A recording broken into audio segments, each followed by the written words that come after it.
Ang mianhi mao si Hesukristo ug nailhan ang iyang pag-anhi pinaagi sa tubig ug sa dugo. Nailhan siya dili sa tubig lamang kundili sa tubig ug sa dugo. Ang espiritu mao ang saksi nga matuod kini kay ang espiritu kamatuoran man. Adunay tulo ka saksi ang espiritu, ang tubig ug ang dugo ug nagkauyon kining tulo.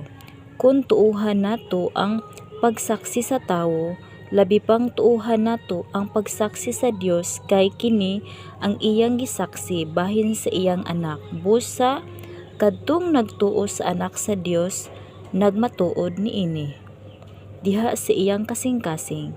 Apan ang wala motuo sa Dios, nag-isip nga bakakon ang Dios kay wala man niya tuohi ang gisaksi sa Dios mahitungod sa iyang anak.